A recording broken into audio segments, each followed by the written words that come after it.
Halo semua, berjumpa lagi dan saya Rin Spandi dari channel YouTube Winner Stocks Indonesia. Bagaimana kabar Bapak Ibu hari ini? Oke banget nggak tradingnya hari ini? Ya, kebetulan kalau hari ini cukup meriah ya. Di Winner Stocks Indonesia cukup meriah. Banyak yang ada yang dapat ARA ya dari BNBA, dari BEPS gitu. Terus ada yang dapat dari breakout all time high, MDKA gitu ya. Tapi bagaimana dengan yang lain yang di luar sana? Saya dengar-dengar ya, dengar-dengar ada beberapa yang belum jadi member tapi konsultasi atau mungkin nanya-nanya atau curhat gitu ya kadang-kadang. Ya,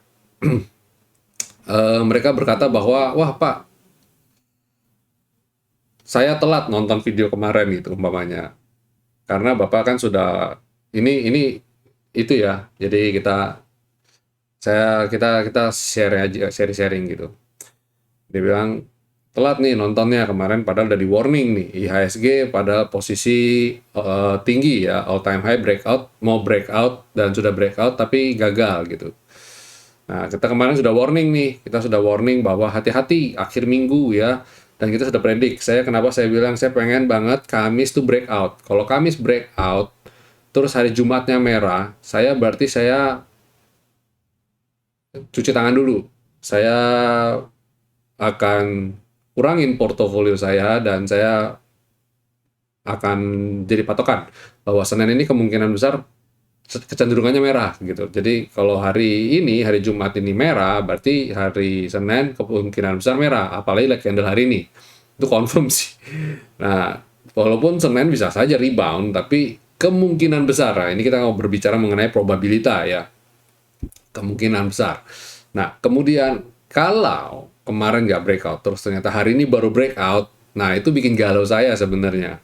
Wah, nanti ini hari Jumat ya, hari akhir pekan, dan ternyata besoknya libur kan, nanti tiba-tiba kan kita nggak tahu, padahal market Amerika baru jalan malam, ya kan, menjelang pagi.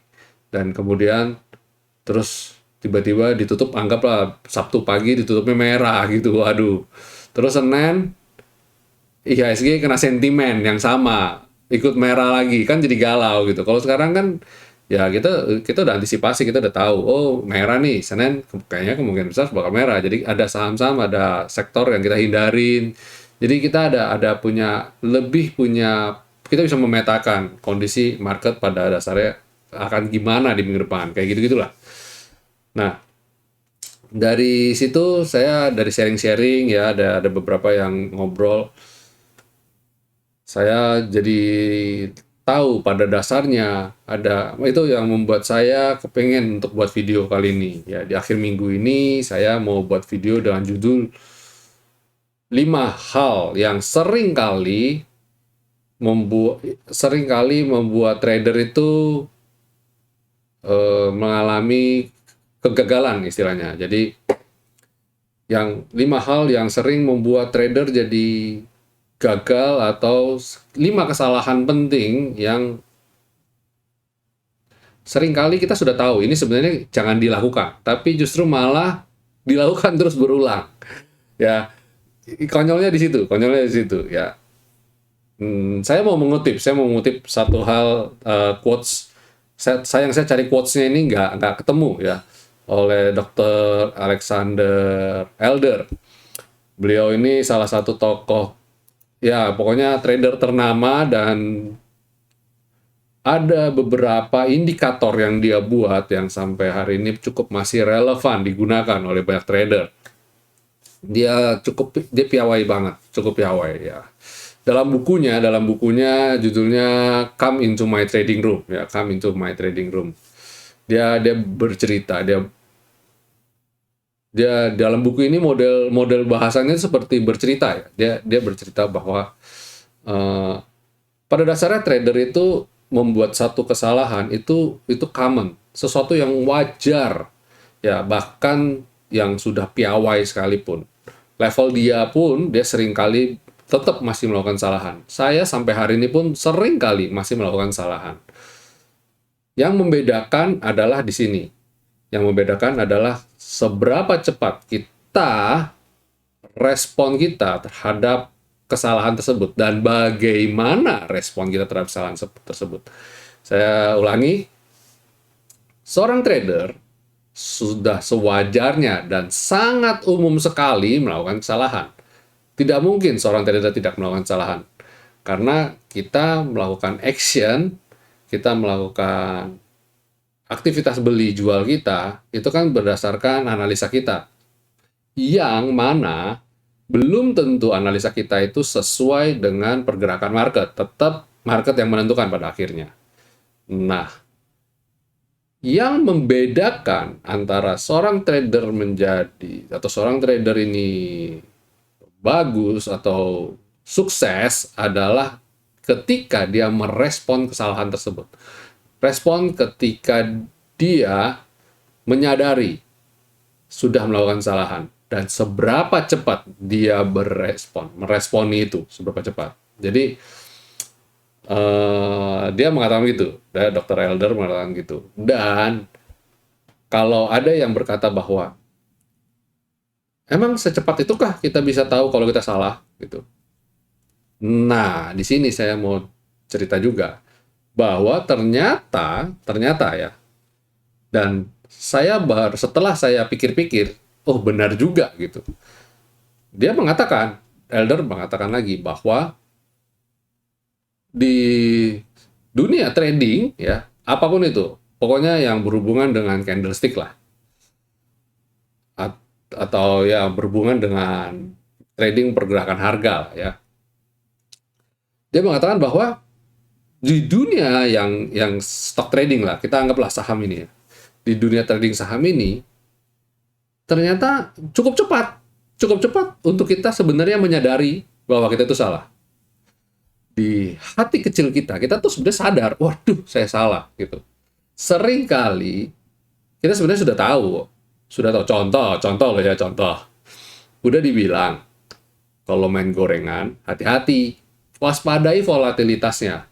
Kalau bisa beli itu nawar, jangan FOMO, jangan beli di pucuk. Nah, ketika beli di pucuk jebret, ternyata dia swing, dia turun. Nah, ketika dia turun, kita berasanya gimana? Berasa salah nggak?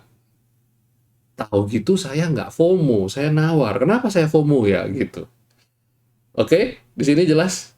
Kira-kira maksud saya, ketika kita FOMO, seketika itu juga dan ternyata kalau lagi dia langsung lanjut naik, itu nggak salah. Kita langsung bilang, wah tuh, benar, hoki, profit.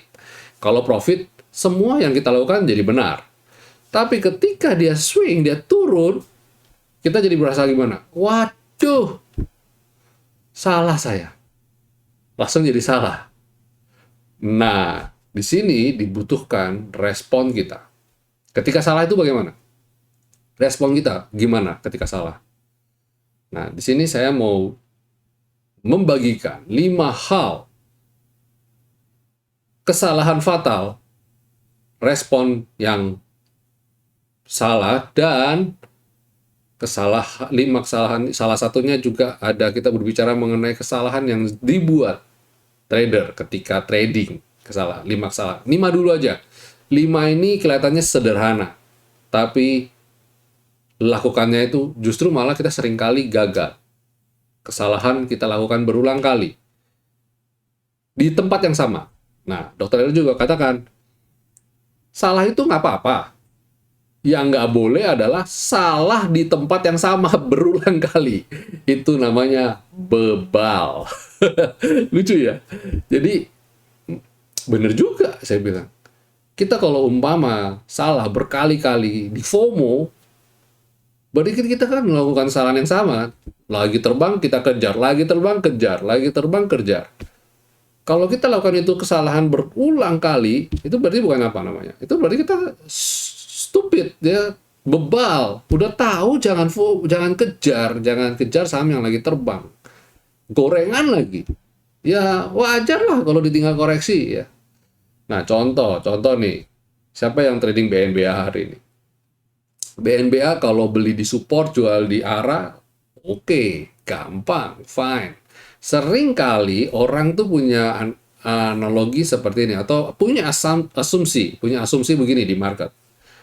ini bukan trader winner stock, beda. Ini trader di luar sana yang lain.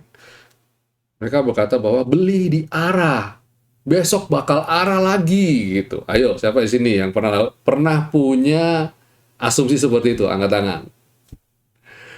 Kalau tadi BNBA Bapak Ibu beli di arah, waduh, hari ini gagal tradingnya, psikologinya terombang-ambing. Kenapa?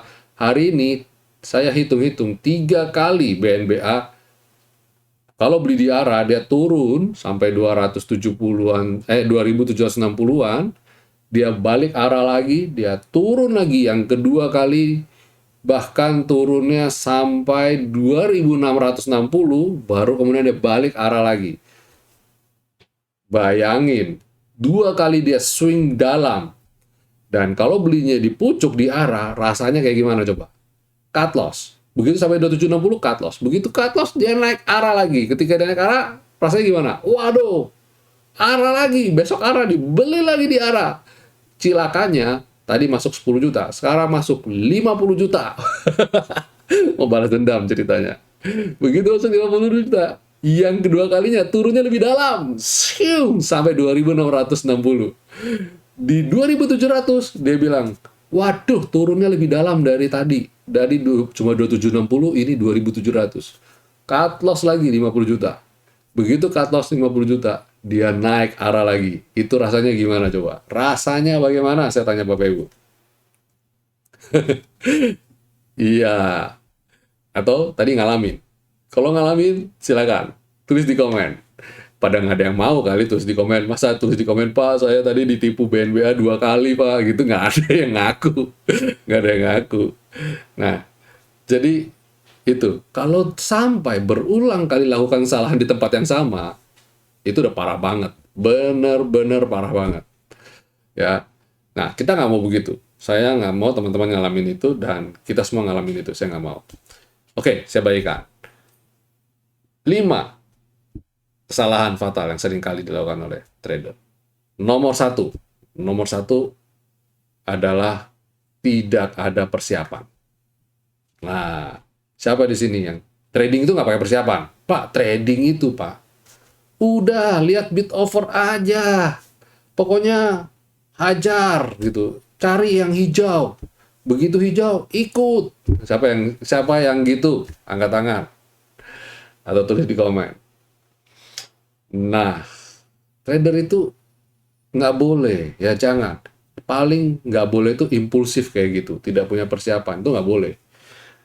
Lebih parahnya lagi kalau lihat dia punya indikator yang begitu lihat signal buy, langsung buy, jebret.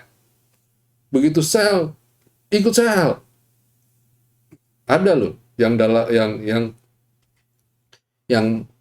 punya metode seperti itu, ada loh. Ya, jadi pokoknya lihat hijau beli, lihat merah jual, ada. Itu jadi impulsif. Seringkali akhirnya membuat seseorang tidak punya trading plan, tidak berpikir trading plan, tidak melakukan analisa, tidak melakukan research.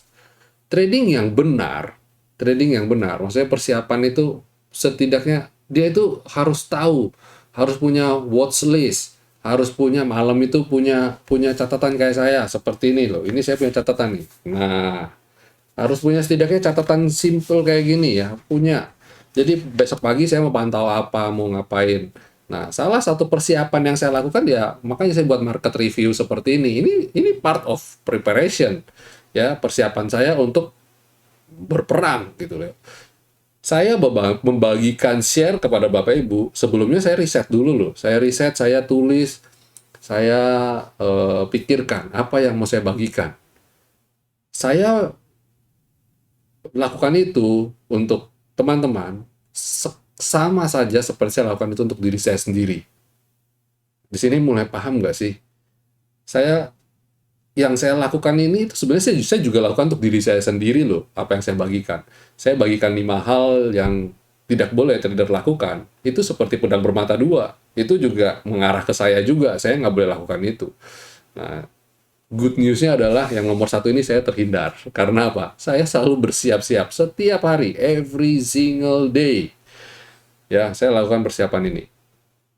Lakukan analisa, bikin market review, pantau berita global, prospektus saya baca, media saya baca. Saya setiap hari saya share berita yang sudah terkurasi. Artinya apa? Sudah saya filter. Saya baca, saya filter, saya bagikan kepada teman-teman lewat channel Telegram, ya kan? Saya bagikan itu sudah terfilter loh. Bapak Ibu tidak perlu baca dari nol lagi. Saya sudah baca, saya bagikan. Sudah terkurasi. Jadi tinggal Bapak Ibu pilih dari berita itu mana yang berguna buat Bapak Ibu. Tinggal dikerucutin lagi.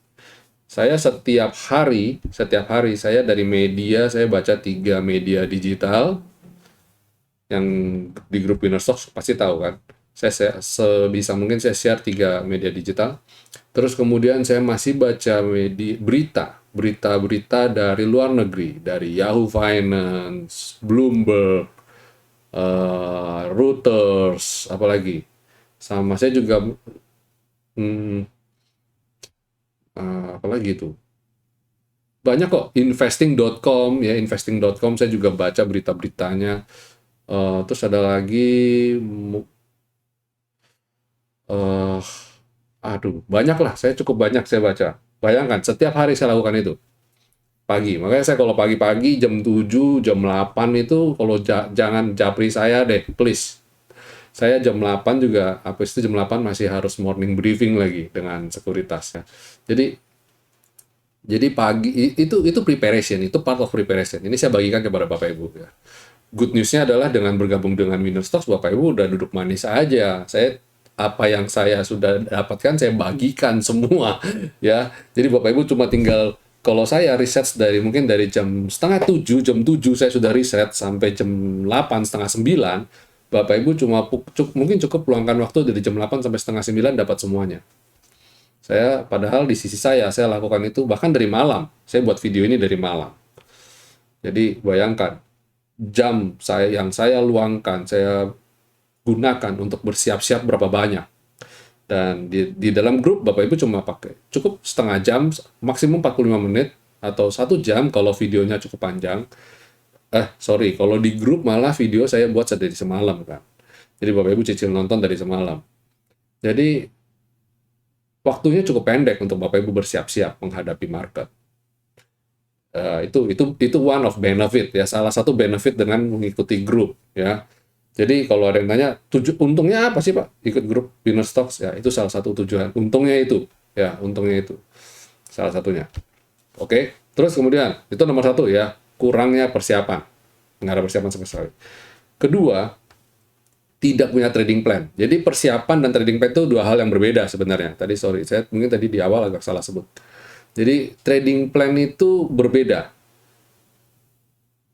Kalau di nomor 1 kita bersiap-siap, kita mencari sahamnya apa saja, kita baca berita. Kenapa saya perlu beli saham yang sektor finance? Kenapa saya mesti beli saham-saham sektor bank digital? Itu dapatnya dari persiapan. Kenapa saya harus beli saham pertambangan, energi, dan lain-lain? Itu di persiapan. Oke, kita pilih sahamnya apa. Nah, yang dimaksud dengan trading plan adalah ketika kita memilih untuk, saya sudah tahu nih, saya mau beli saham Antam. Oke. Kalau beli saham Antam, target profit saya di mana? Dan target stop loss saya di mana? Nah, itu namanya trading plan. Jadi, di preparation, kita milih sektor, kita milih saham. Di trading plan ini kita mengerucutkan. Saya mau beli porsi berapa banyak, gitu ya. Nanti saya average up di mana. Terus nanti saya masuk bertahap di harga berapa, senilai berapa. Itu di trading plan. Jelas ya di sini ya Bapak Ibu ya. Jadi di trading plan ini kita menentukan hal yang sifatnya lebih ke teknikal berhubungan dengan duit. Mau beli berapa, mau beli jumlah berapa, targetnya berapa, kapan saya harus average up, kapan saya harus stop, saya harus cut loss, dan sebagainya. Itu di trading plan. Ya, itu di trading plan.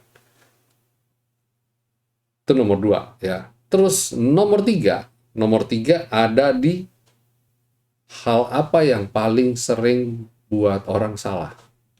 Trader mengalami kegagalan, yaitu tidak cut loss. Nah, ini berbahaya. Tidak cut loss, tidak setting cut loss. Nomor 3 ini bisa terjadi jika tidak ada nomor 2. Bapak Ibu kalau nggak bikin trading plan, impossible Bapak Ibu bisa lakukan yang namanya cut loss. Nggak mungkin.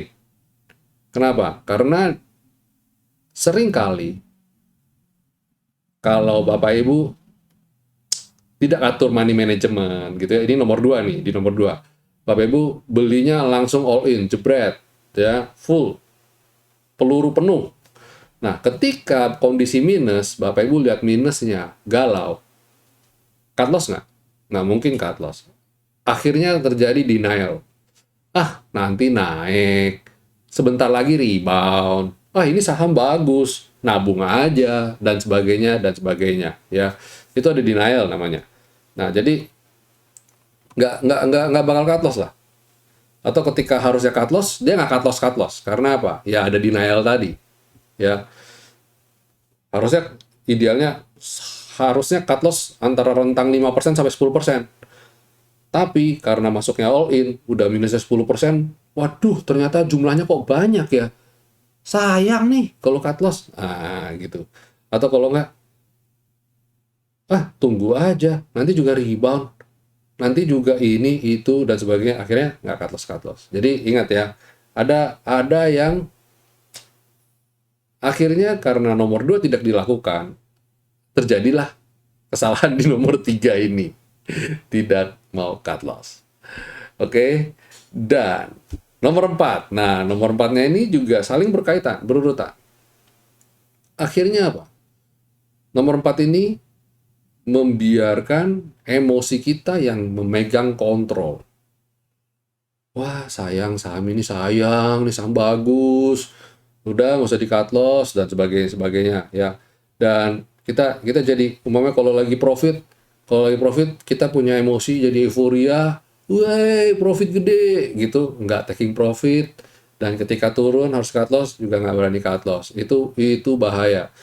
Yang megang kontrol keputusan kita itu emosi kita. Itu nggak boleh.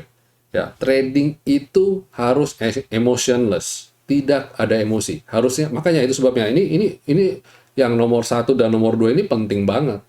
Kenapa? Karena kalau yang nomor 2, apalagi spesial nomor 2, kita bisa menjadi penuh dengan emosi, galau, dan sebagainya, karena kita tidak punya trading plan. Dalam melakukan trading plan itu, kita nggak punya. Dan satu lagi, kita tidak punya disiplin, lebih parahnya lagi. Jadi emotionless ini, ya, atau emotion ini, kita jadi terlalu emosional, karena kita nggak disiplin. Sudah punya trading plan pun, kalau kita nggak disiplin, ya selesai. Kita akhirnya jadi galau, jadi aduh gimana ya. Akhirnya lebih parahnya lagi, lakukan apa-apa salah. Average down, salah. Taking profit, salah. Semua serba salah lah pokoknya. Serba salah. Itu bahaya. Bahaya sekali. Jadi penting ya, trading plan ini penting sekali. Bisa membuat nomor 3, nomor 4 ini terjadi dalam diri kita. Jadi, kenapa saya bilang, ini 5 kesalahan ini seperti kayak 5 dosa istilahnya. Kalau yang 1 nggak dilakukan, yang 2 nggak dilakukan, pasti yang 3, 4 pasti kena. Jadi otomatis 4 dosa ini udah kena, gitu. Paham di sini maksud saya? Nah, yang terakhir ini berkenaan dengan nomor 2. Berkenaannya gini, sebenarnya yang terakhir ini harusnya saya taruh di awal, tapi ini nggak mungkin taruh di awal. Ini harus menjadi integrasi dari semuanya ini. Dia jadi pengikat sebenarnya. Yang kelima ini adalah tidak punya trading system. Nah, trading system ini yang menentukan harus beli di berapa, jual di mana. Trading system meliputi Kalau saya mau beli, money manajemennya bagaimana? Ini juga trading, itu part of system loh. Jadi yang kita sebut sebagai sistem trading itu proses pemilihan saham, itu sistem menentukan saham apa yang kita pilih. Beli di bawah, jual di atas, itu juga part of system. Atau cari saham-saham dengan pola-pola candle tertentu, itu part of system. Ya, saya mau cari saham yang memiliki pergerakan volatilitas yang tinggi, itu part of system. Semua kita bicara itu adalah sistem. Makanya saya bilang sistem trading system itu nomor 5 ini mengikat semua nih, mengikat yang ini, yang di sebelumnya tadi saya cerita. Jadi kita harus punya trading system. Kapan harus taking profit, kapan harus setting stop loss, kapan harus pasang trailing stop, itu trading system. Kita cari saham yang risk and reward-nya bagaimana, itu part of system. Kita harus setting cut loss di level harga berapa, itu juga semua sistem. Dan seringkali yang membuat kesalahan satu, tidak punya, jadi kita nggak ngomong, wah, macam-macam, kita nggak usah ngomong yang 1, 2, 3, 4 di awal. Yang ini 5 itu dia nggak punya, udah cilaka. Dia pasti nggak bisa lakukan yang trading plan tadi. Terus yang kedua, yang di dalam nomor 5 ini ada sub poinnya ya, ada A, ada B. Yang A tadi dia nggak punya, yang B adalah dia punya, tapi dia selalu mencari yang terbaik. Istilahnya holy grail. Nah, ini juga nggak boleh. Tidak ada suatu trading system yang sempurna. Yang ada adalah bagaimana kita beradaptasi terhadap trading system tersebut. Ya, tentu saja kita tidak mau trading system yang gagal, yang jelek ya. Tapi pencarian itu harus juga dengan pengenalan terhadap diri sendiri. Jadi pencarian suatu trading system yang baik dan bagus itu juga sama dengan mencari jati diri kita juga. Kita tuh trading polanya kayak apa toh gitu. Trading harian kah, trading mingguan, bulanan, itu harus terintegrasi dengan jati diri kita. Kita jangan ngomong sok-sok mau, oh saya adalah trader, investor, tradingnya bulanan. Tapi tiap hari dipelototin, minus dilihat. Kalau positif terus 1 bulan, nggak apa-apa. Lah ini 1 bulan minus terus. 2 hari terakhir dia baru rebound, arah 2 kali. Umpama. Tapi ketika dia turun minus, kita cut loss. Hari kedua terakhir, 1 bulan dia naik. Nggak usah ngomong bulanan kalau gitu, Bapak Ibu. Harian aja ngomongnya gitu ya. Jadi seringkali dia sebenarnya jati diri dia adalah seorang trader harian, tapi ngaku-ngaku adalah seorang investor. Value investing, cilakanya lagi ngaku sebagai seorang value investing. Udah jangan lakukan itu gitu loh. Value investing tuh harus yang siap rugi bertahun-tahun, di 1 tahun terakhir dia untung. Saya bisa bilang begitu kenapa? Ada banyak yang kejadian begitu. Ada. Antam salah satunya. Sebelum dia rally di tahun 2020, akhir 2021, dia sahamnya jelek banget pergerakannya. Tahu-tahu bam, multi-bagger. Who knows? Contoh lagi, Agro, Breeze, apalagi. Itu yang dalam tahun-tahun awalnya itu jelek pergerakannya, tapi belakangan dia bang, bang, bang. Dulu ada Enough, terus INKP, Tekim, KF. Itu dulu yang sahamnya awal-awal tuh flatin, terus tiba-tiba dia bang, bang, bang, bang, naik. Jadi jangan ngaku value investing lah kalau dalam trading 1 minggu aja udah meriang, minus 1 minggu aja udah galau gitu loh. Hari ini IHSG dibikin merah aja udah pusing gitu loh. Aduh besok Senin bagaimana gini-gini. Ya itu ngakunya value investing. Nggak usah ngomong begitu gitu. Makanya kita harus tahu jati diri kita bagaimana. Baru kita bicara. Kita baru bisa memilih trading system seperti apa yang fit in buat kita, yang cocok buat kita. Ya, itu 5 hal yang saya ingin bagikan, mencerahkan Bapak Ibu di akhir minggu ini. Dan Winner Stocks ya sebagai salah satu trading system yang ada di market saat ini. Ya, silakan Bapak Ibu nonton video kita mempelajari. Kita juga ada video mengenal seperti apa sih Winner Stocks. Bapak Ibu bisa belajar mengerti, menganalisa, melihat trading system yang kita pakai, kita gunakan, apakah cukup cocok dengan Bapak Ibu yang Bapak Ibu pakai. Dan sejauh ini yang kita gunakan dari trading system, salah satu yang baik juga bukan ketika Bapak Ibu lihat ketika dia lagi uptrend. Ketika lagi uptrend, nyaris sebenarnya trading system apapun pasti akan terlihat flawless banget, wow gitu, amazing, keren, awesome gitu. Tapi ketika dia lagi downtrend, trading system itu diuji. Seperti apa trading system ini mengenali tren lebih awal dan sebagainya, dan bagaimana mensikapi kapan dia harus rebound, harus buying weakness dan sebagainya. Disitulah suatu trading system diuji, dan Winnerstock sudah ngalamin, sudah lewatin itu di kala pandemi ini. Kita udah jatuh bangun, udah ngelewatin, dan puji Tuhan sejauh ini kita cukup bisa lewatin itu dan baik. Ya, ya, saya undang Bapak Ibu untuk bergabung bersama kami Winnerstocks Indonesia. Mumpung harganya juga sedang promo ya, sedang promo PPKM nih ceritanya nih. Yuk, jangan tunggu lagi karena momennya ini lepas lagi bagus. Momennya lagi bagus, kita belajar cenderung uang sekolahnya nggak terlalu mahal istilahnya. Kalaupun market koreksi, dia bisa segera rebound lagi. Mumpung ini lagi window dressing, lagi tren yang baik, IHSG sudah all time high, di area all time high tepatnya. Jadi kedepannya IHSG akan baik. Ini momen yang tepat sebenarnya ya buat Bapak Ibu, bagi Bapak Ibu yang sudah mengenal dunia saham dan pengen mengenal lebih jauh lagi, pengen menemukan suatu trading system, sekarang momennya. Atau Bapak Ibu adalah seorang yang baru pertama kali memiliki keinginan untuk trading saham, sekarang juga adalah waktu yang tepat. Oke? Ya, itu tadi sharing dari kami. Semoga bisa mencerahkan Bapak Ibu di akhir minggu ini.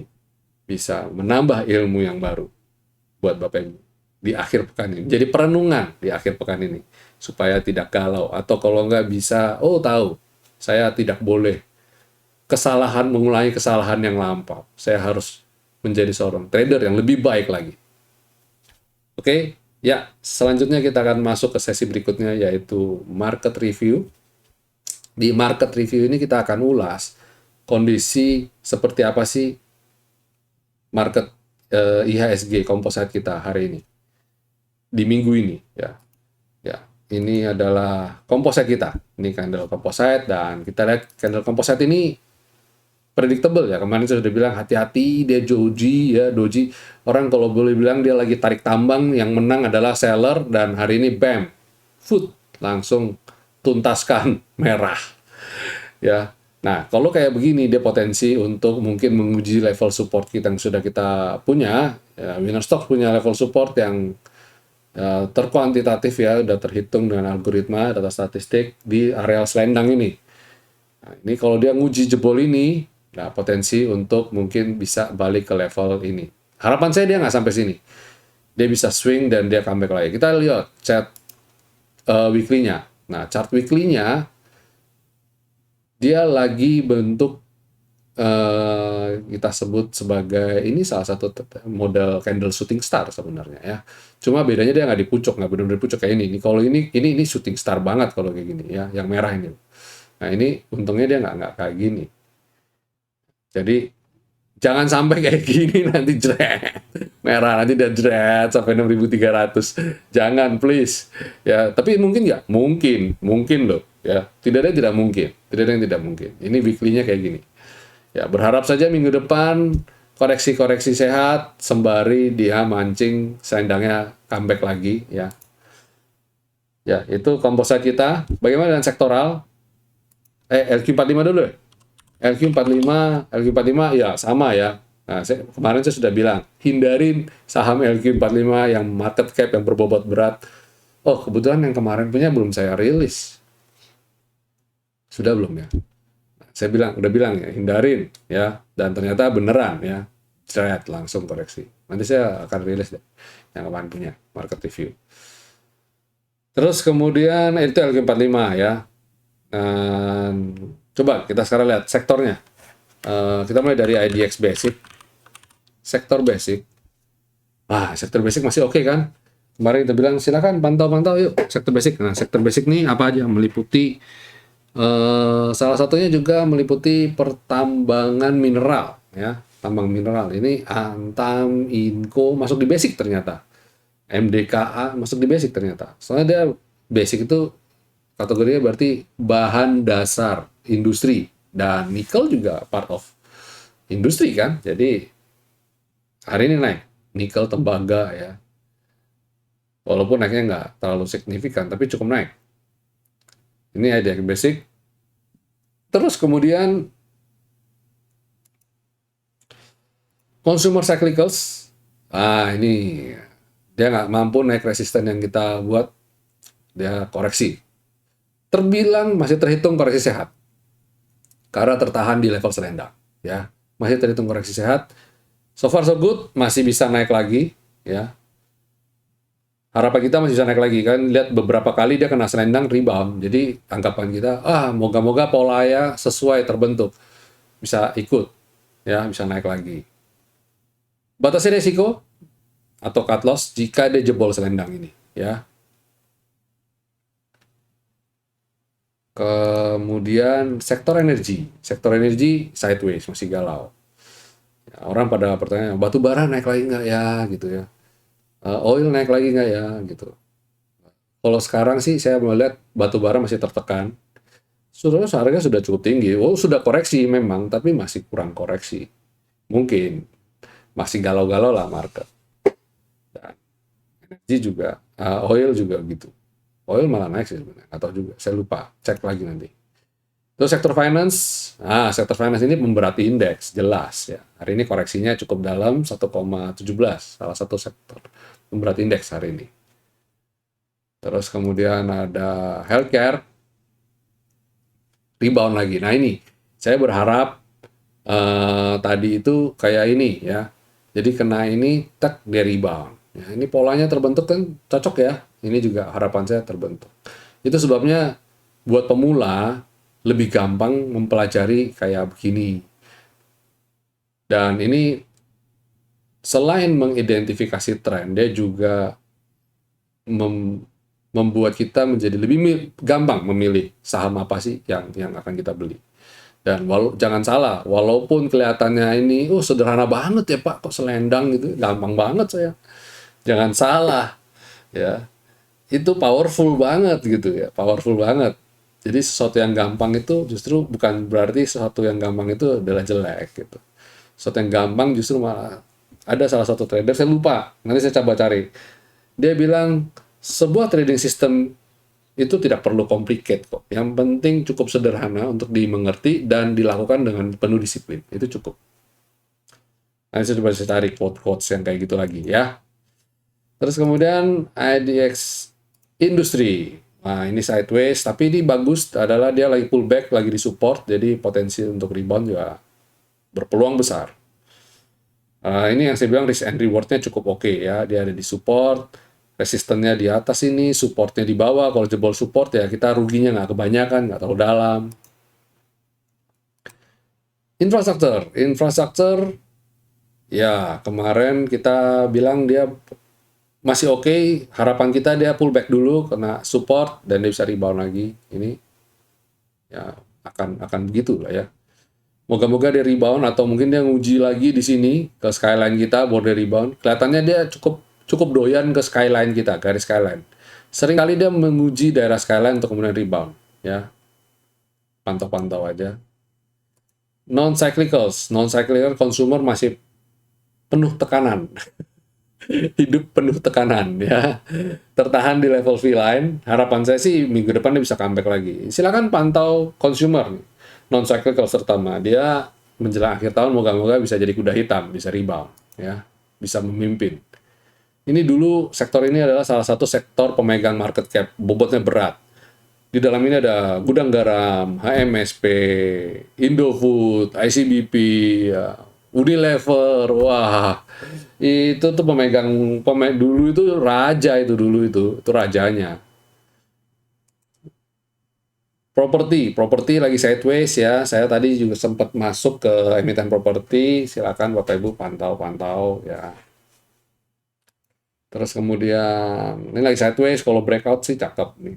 Tertahan di level support pula.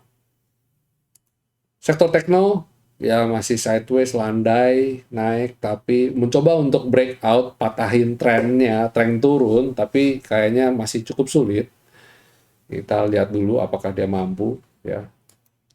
Dan terakhir adalah sektor transportasi yang kerennya gila. Ini transportasi dan logistik ya. Ini kalau ini berhubungan dengan perkapalan sih sebenarnya. Jadi silakan Bapak Ibu pantau-pantau. Tapi kalau ini saya bilang sudah tinggi sih, udah tinggi. Saya goodbye dulu. Kalau saya nggak berani masuk. Udah tinggi gini saya nggak berani masuk. Udah diamin aja dulu. Ya, cari yang lagi di bawah lagi itu saya buy on weakness. Ya, itu sektoral dan composite kalau kita lihat sih memang lagat-lagatnya masih akan koreksi ya. Hati-hati aja. Lanjut, berikutnya kita akan masuk ke segmen rekomendasi. Ya, apa aja yang kita rekomendasi untuk perdagangan hari Senin. Pertama adalah ASA. ASA tadi kita udah kode ya.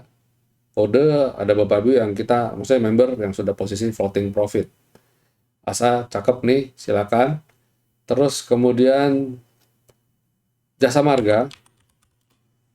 Jasa Marga juga beberapa kali rebound, pullback rebound. Dan dia kali ini rebound lagi. Harapan saya dia bisa breakout, bisa lanjut ya. Nah ini kelihatan banget nih, kita sempat ini udah lama nih, ini gambar ini udah lama dan dia cukup masih relevan banget. Dia harus bisa naik di atas ini sih saya bilang. Kalau bisa breakout 4330 bakal keren. Lanjut lagi berarti ya. Jasa Marga, terus kemudian Inco. Nah, Inco cakep, dia berhasil naik di atas V-line dan skyline lagi. Target saya dia bisa kembali ke level ini. Ya, 5275. Target saya pendek dulu, ke sini dulu aja. Ke T3, 5225 ini ya. Patokannya ini dulu aja. Ini saya ikutin ini aja deh. Lebih gampang. 5225. Dan satu garis lagi. 5000. Oh, row number. Yes, ini ada row number. Jadi targetnya ini. Oke. 5000, 5100, 5225. Ini target kita. Habis Inco ada United Tractor. Ini juga menarik karena apa? Ini waktu dia nguji support di sini saya sudah kode. Ya, waktu ini di sini saya sudah kode loh di sini. Dan ada teman yang beli, jual di sini dan kemarin beli lagi dan sekarang udah floating profit ya. Teman member udah ada yang di situ di United Tractor. Terus habis itu ada ICBP. ICBP seperti saya bilang ini sektor konsumer layak diperhatikan. Sebenarnya ada Unilever juga kita bisa buy on weakness. Ya. Mirip-mirip lah ini ya. Unilever juga oke. Ini kalau dia selama dia tertahan Unilever selama tertahan di level 430, 4340 silakan hold. ICBP, kenapa saya pilih ICBP? Karena dia candle-nya satu hijau dan jelas-jelas ada di atas selendang dan urutannya pun masih bagus. Skyline dan V-line ini urutannya urutan uptrend. Jadi dia baru anggapan saya dia pullback aja, dia kemudian bakal rebound lagi. Ya.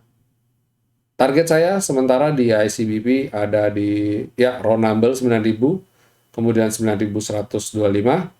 Kemudian ini bisa jadi ini sih target juga 9275 dan 9450. Saya samain aja. 9275 dan 9450. Ini target kita ya, Bapak Ibu. Target kita selanjutnya.